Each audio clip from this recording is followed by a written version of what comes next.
नमस्कार दोस्तों, मैं डीके साहनी और आप देख रहे हैं आपका अपना प्यारा सा यूट्यूब चैनल इंस्पायर 5.0। आज मैं आप लोगों के बीच में एक इम्पॉर्टेंट इन्फॉर्मेशन लेकर के आया हूं। वो इन्फॉर्मेशन क्या है, आज से क्लास 11th स्टार्ट कर रहे हैं, है ना। जो भी बच्चे हैं अपने दोस्तों के साथ में आप क्या करें, उसको इस वीडियो को शेयर कर दें ताकि आपका दोस्त भी इस चैनल के माध्यम से क्लास 11th कंप्लीट वो पढ़ ले। ठीक है, तो हम लोग कंप्लीटली डिस्कस करने वाले हैं कि 11th में हम लोग का कौन कौन सा चैप्टर पूछा जाएगा। मतलब ये कि क्लास 11th का सिलेबस के बारे में आज हम लोग जानकारी हासिल करेंगे इस वीडियो के माध्यम से। ठीक है, तो सबसे पहले हम लोग जब सिलेबस में कौन कौन सा चैप्टर पूछेगा इसके बारे में हम लोग सबसे पहले जान लेते हैं। चूंकि किसी भी चीज को पढ़ने से पहले सबसे पहले आपको उस चीज का जानकारी जरूरी है होना। वो भी जानकारी कौन सा कि आपके सिलेबस में कौन कौन सा चैप्टर है और किस चैप्टर में क्या क्या पढ़ना है, ये जरूरी हो जाता है जानना। तो चलिए हम लोग जानते हैं उसके बारे में, क्या चीज के बारे में सिलेबस जानते हैं हम लोग केमिस्ट्री का। फर्स्ट चैप्टर हम लोग पढ़ेंगे इसमें some basic concept of chemistry. क्या पढ़ेंगे हम लोग? Some basic concept of chemistry. ये आपका पहला चैप्टर होगा जिसमें आपको बहुत सारा चीज ऐसा मिलेगा इस चैप्टर में जो कि आप पढ़े हुए होंगे, जैसे molarity, molality, molecular mass, atomic mass, उसके बाद मोललता, मोलरता, ये सब ढेर सारा चीज आएगा जो कि क्लास 11 से रिलेटेड होगा। पदार्थ किसको कहते हैं, पदार्थ का गुण क्या होता है, ठोस, द्रव, गैस के हम लोग किसको कहते हैं। मतलब ये कि क्लास 9th में जो आप पढ़े हुए हैं सेम एज इट इज आपका वैसा ही आएगा। कौन सा? फर्स्ट चैप्टर में। फर्स्ट चैप्टर कौन सा है हम लोग का? Some basic concept of chemistry. दूसरा चैप्टर है हम लोगों का, दूसरा चैप्टर हम लोग को पढ़ना है क्लास 11th के अंदर में स्ट्रक्चर ऑफ एटम, परमाणु संरचना। कौन सा चैप्टर पढ़ना है? दूसरा चैप्टर स्ट्रक्चर ऑफ एटम, परमाणु संरचना। इसमें हम लोग पढ़ेंगे कि परमाणु में का संरचना कैसा होता है, परमाणु में इलेक्ट्रॉन, प्रोटॉन, न्यूट्रॉन कैसे पाया जाता है, इलेक्ट्रॉन प्रोटॉन का खोज, न्यूट्रॉन का खोज कैसे हुआ, इस चैप्टर के अंदर में हम लोग पढ़ लेंगे सेकंड चैप्टर में। ठीक है, थर्ड चैप्टर में हम लोग पढ़ेंगे, थर्ड चैप्टर है आपका classification of elements and periodicity in properties. कौन सा चैप्टर है? Classification of elements and periodicity in properties. ये आपका थर्ड चैप्टर होगा और इसी चैप्टर को हम लोग फॉर्मली नाम से जानते हैं पीरियोडिक टेबल। क्या जानते हैं हम लोग? पीरियोडिक टेबल, जो कि आपको थोड़ा तो बहुत जानकारी होगा पीरियोडिक टेबल के बारे में।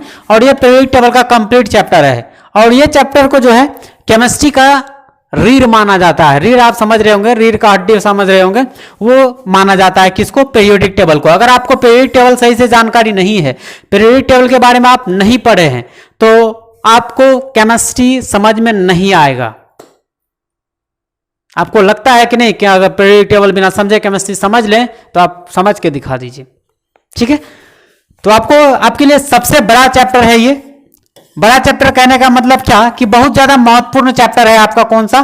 Periodic table. पीरियोडिक टेबल मतलब क्या? इसको हम लोग पूरा बोलते हैं classification of elements and periodicity in properties. ये आपका रीढ़ का हड्डी की तरह काम करता है केमिस्ट्री में। ठीक है, नेक्स्ट चैप्टर है हम लोग का केमिकल बॉन्डिंग।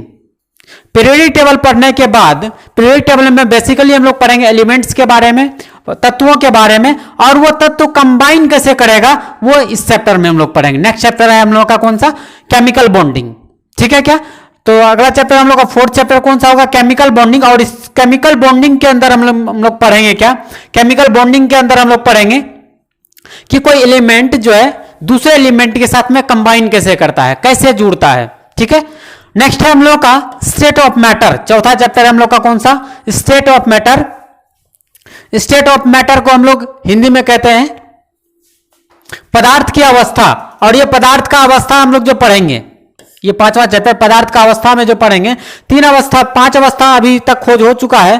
पहला आप जानते होंगे ठोस, द्रव, गैस, प्लाज्मा और बोस-आइंस्टीन कंडेंसेट। मतलब पदार्थ का 5 अवस्था होता है। इसमें हम लोग पढ़ेंगे हम लोग स्टेट ऑफ मैटर में क्लास 11th के अंदर गैसियस स्टेट के बारे में। कौन सा स्टेट के बारे में हम लोग पढ़ेंगे? पदार्थ का गैसियस स्टेट के बारे में पढ़ेंगे। कौन सा चैप्टर में? स्टेट ऑफ मैटर में। ठीक है, उसके बाद नेक्स्ट चैप्टर पढ़ेंगे हम लोग थर्मोडायनेमिक्स, जिसको हम लोग हिंदी में बोलते हैं उष्मागतिकी। हिंदी में क्या बोलते हैं इसको? उष्मागतिकी बोलते हैं। अगला चैप्टर होगा हम लोग का इक्विलिब्रियम। इक्विलिब्रियम से आपको समझ में नहीं आ रहा होगा, ऐसे हिंदी में इसको कहते हैं हम लोग साम्य अवस्था। और इसी चैप्टर में हम लोग पढ़ेंगे कि किसी भी एसिड बेस का हम लोग पीएच मान को कैसे कैलकुलेट करते हैं। कंप्लीट न्यूमेरिकल बेस्ड ये टॉपिक है और काफी ज्यादा इंटरेस्टिंग टॉपिक है। क्या है? थर्मोडायनेमिक्स। थर्मोडायनेमिक्स को हम लोग हिंदी में कहते हैं उष्मागतिकी, ठीक है, सॉरी, हाँ, इसको उष्मागतिकी कहते हैं और इक्विलिब्रियम को कहते हैं हम लोग क्या? साम्यावस्था। नेक्स्ट चैप्टर आएगा हम लोग का रेडॉक्स रिएक्शन। आप सुने होंगे ऑक्सीकरण अभिक्रिया, अवकरण अभिक्रिया, ऑक्सीडेशन रिएक्शन और रिडक्शन रिएक्शन। दोनों रिएक्शन जब एक साथ होता है तो उसको हम लोग क्या बोलते हैं? रेडॉक्स रिएक्शन बोलते हैं। वहां आप पढ़े थे, दो डेफिनेशन पढ़े थे, लेकिन अब जो आपको पढ़ना है एक कंप्लीट चैप्टर आपको पढ़ना है। क्या चीज के बारे में? रेडॉक्स रिएक्शन के बारे में। अगला चैप्टर है हम लोग का हाइड्रोजन। कौन सा चैप्टर है? हाइड्रोजन, जो कि एलिमेंट है एक पीरियोडिक टेबल का। उस हाइड्रोजन के बारे में हम लोग यहाँ क्या पढ़ने वाले हैं? एक चैप्टर पूरा पढ़ने वाले हैं, ठीक है।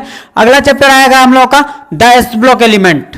पीरियोडिक टेबल में आता है S block element, P block element, D block element और एफ ब्लॉक एलिमेंट। इस चार ब्लॉक में हम लोग पहला ये चैप्टर है कौन सा?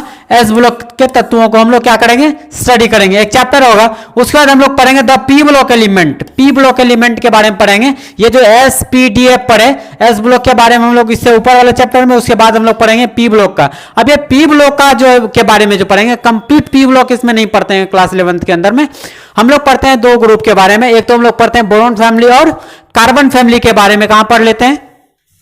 क्लास 11th में। और नाइट्रोजन फैमिली, ऑक्सीजन फैमिली, उसके बाद हेलोजन फैमिली और इनर्ट गैस मतलब ग्रुप 18 के तत्वों का स्टडी कहां करते हैं हम लोग? क्लास 12th में करते हैं, ठीक है क्या। नेक्स्ट चैप्टर है हम लोगों का, अगला चैप्टर है, अगला चैप्टर है ऑर्गेनिक केमिस्ट्री। क्या है ये? Organic chemistry. और इसी में पढ़ेंगे some basic principle and technique. मतलब ऑर्गेनिक केमिस्ट्री के अंदर में हम लोग यहाँ पढ़ेंगे क्या? सम बेसिक कुछ टेक्निक पढ़ेंगे इसका, कि ऑर्गेनिक कंपाउंड का फॉर्मेशन कैसे होता है, ऑर्गेनिक कंपाउंड हम लोग कहते हैं किसको है, और क्या क्या मैकेनिज्म होता है। और इसी के अंदर में हम लोग पढ़ेंगे अल्केन, एल्कीन, एल्काइन, इन सब के बारे में कहां पढ़ेंगे हम लोग? ऑर्गेनिक केमिस्ट्री में। नेक्स्ट आएगा हम लोग का कहां? हाइड्रोकार्बन। हाइड्रोकार्बन भी इसी ऑर्गेनिक कंपाउंड, ऑर्गेनिक केमिस्ट्री के अंदर ही आएगा। और इसी हाइड्रोकार्बन में हम लोग स्टडी क्या चीज के बारे में कर लेंगे? अल्केन, अल्कीन और अल्काइन के बारे में। और लास्ट हम लोग का चैप्टर होगा कौन सा? Environmental chemistry. कौन सा चैप्टर होगा ये? Environmental chemistry. इस चैप्टर में हम लोग पढ़ेंगे कंप्लीट प्रदूषण वगैरह के बारे में, कि इन्वायरमेंट में जो है केमिस्ट्री का क्या क्या यूजेस है और क्या क्या उनमें से फर्क पड़ता है इन्वायरमेंट में। तो लास्टली आपके लिए एक जरूरी सा सूचना वो ये कि अगर आप क्लास 11th का स्टूडेंट है तो आप जल्दी से सर्च मार लें यूट्यूब पर, कौन सा चैनल का नाम? इंस्पायर 5.0। और इसको क्या करें? सब्सक्राइब कर लें। और बगल में जो बेल आइकन होगा, बेल आइकन को प्रेस भी कर दें, क्योंकि बेल आइकन को जब तक प्रेस नहीं करेंगे तब तक आपको नोटिफिकेशन नहीं मिलेगा। मतलब ये कि जब कब वीडियो अपलोड हो रहा है ये आपको पता नहीं चलेगा। अगर आप बेल आइकन को प्रेस कर देते हैं तो आपके लिए फायदेमंद होगा ये, कि नोटिफिकेशन जैसे ही वीडियो अपलोड होगा आप तक पहुंच जाएगा आप नोटिफिकेशन, और आपको पता चल जाएगा कि नहीं वीडियो अपलोड हो चुका है, और आप अच्छे से पढ़ पाएंगे। ठीक है, थैंक यू।